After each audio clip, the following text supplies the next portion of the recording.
puta mjesna zajednica otvorila su se kapije, otvorili su se prozori na kućama, izvirile cijevi, izgradila gnijezda i to je bio urnebes.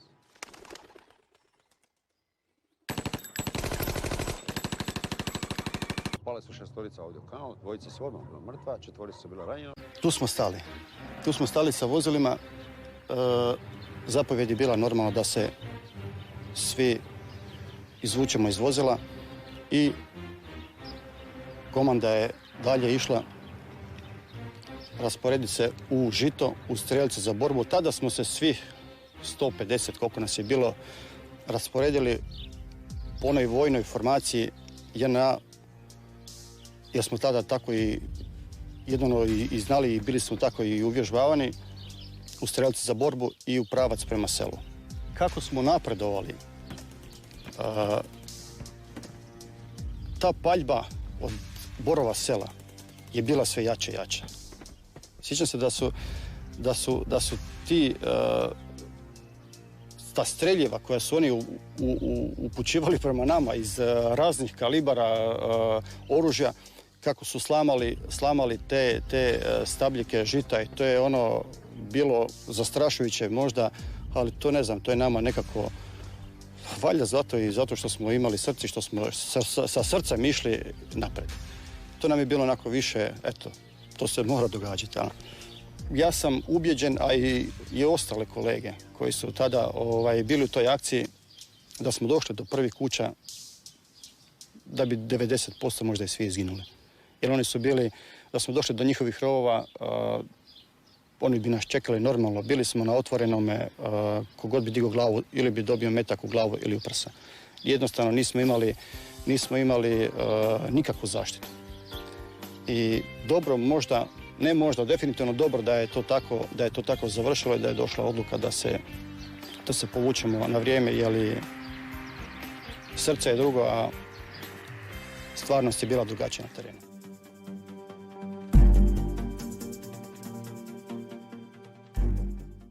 Nakon kratkog vremena smo kroz podrum, ja i pokojni prijatelj Šokac, ušli u zgradu gdje smo u zgradi zatekli konobaricu i 10-ak mladića od 17 do 20 godina.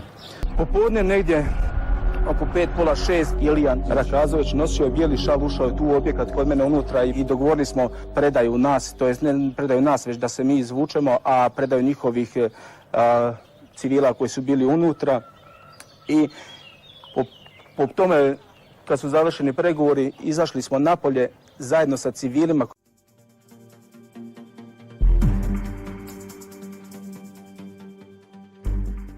Mi smo se prvo kroz dvorišta povlačili, ne poznajući teren šta se događa. Ušli smo u jednu kuću gdje je bila jedna žena sa 2 djece. Ja sam je pitao gdje vam je muž, ona je rekla u selu, ja sam rekao u Četnicima, rekla je da. Uzeli smo tu djecu i nju i počeli smo s njima povlačiti se nazad prema prugi.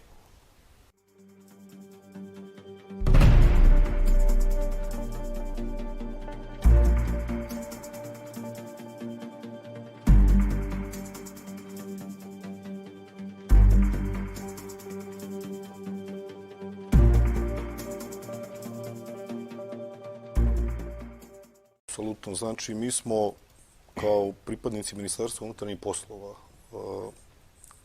poštivali tadašnje pozitivne propise i odredbe međunarodnog ratnog prava. I tu smo se mi borili jedno 20 minuta, ajmo reći, ja nisam imao ni jednoga mrtvoga. Pucao sam suzavac, pogodio sam, nisam iz prve, pogodio sam iz druge, kroz prozor. Vidio sam Vučića i Vučić je vikao povlači se u kuće.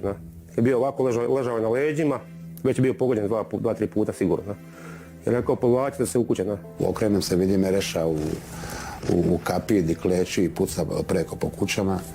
Ja kažem, Ereš, ti nas štiti, mi ćemo preći u prvu kuću. Ležali smo na cesti dole pod mostovima skoro dobrih pola sata, sat vremena dok nismo došli do prve kuće, ali niste se uopće mogli kretati. God ste sedili, to je bilo paljba nenormalna po nama. I ja sam rekao svojim dečkima, ulazimo u tu prvu kuću, vidim ovoga mrtvoga, probam ga vuć, vidim da je gotov, ne daje nikakve znakove života, kutevnike preko njega. Prije toga sam zvao na Motorolu da mi se javi Bošnjak. Bošnjak mi se nije javio, nego mi se javio Srednoselac. Mislim da je on bio načelnik policijske uprave Vukovar. I Srednoselac mi se javio i rekao je Andabak, samo vas vojska može spasiti.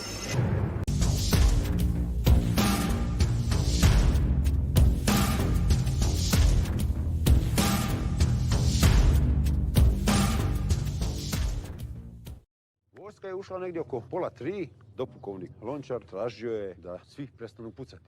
Iz koje kuće bude ispaljen jedan metak, tako je javno taj megafon govorio, bit će sravnjena kuća sa zemljom. Čekali su i oni koji i mi, što smo bili unutra, da dođe ta vojska, da spasu i njih, a da spasu i nas. Onda smo čuli vojsku i onda je bilo malo lakše.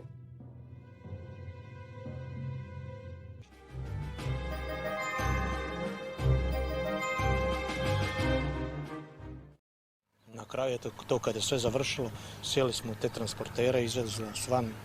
Ja sam se bio dočepao nekakvog telefona tamo, onda sam uspio dobiti na stadionu našeg tamo jednoga koji mi je rekao, čuj mali, šta se dešava, ja sam rekao, dešava se to i to.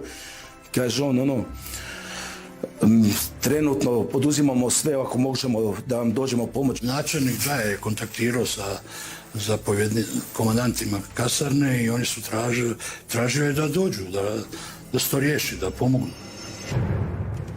Kada je došao onda potpukovnik Dušan Lončar, on je bio zapovjednik te motomehanizovane jedinice, tražio je tamo nekoga da dođe na pregovore, međutim načelnik Džaja je kategorički zahtijevao da to bude Franjo Čopčić.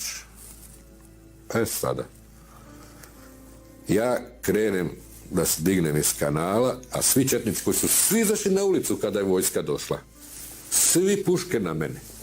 Normalno, treba ustašu ubiti.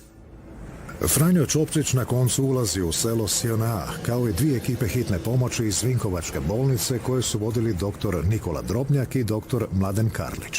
A možda 4, pola 5 ide iz Vukovara kolona vojna sa tenkovima, transporterima i mi se odmah ubacimo u tu kolonu i kad smo se mi ubacili, ništa mi nismo nikog pitali, onda se zaustavio sa kolona i izišao je potpukovnik Lončar, se zvao koliko se sjećam, i pitao, mi smo rekli da ima ranjenih i da idemo s njima tamo i pustili su nas u koloni.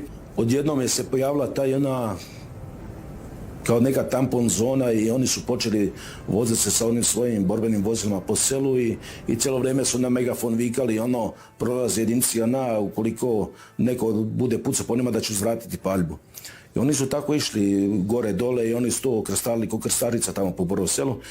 Oni bi nas vjerojatno sve pobili da JNA stvarno nije ušla pošteno. Ja kažem, opet se vraćam na početak priče.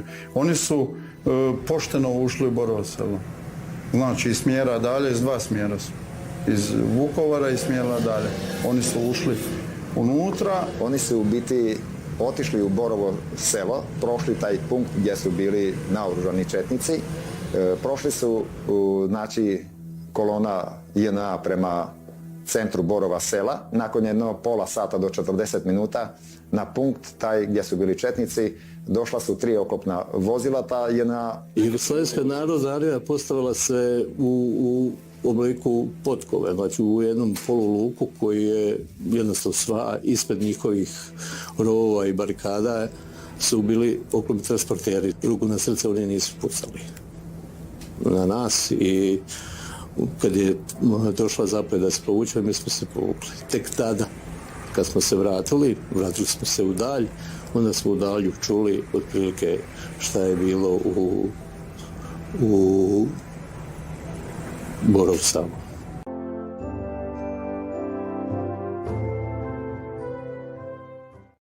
Te noći Hrvatska je eksplodirala u bijesu.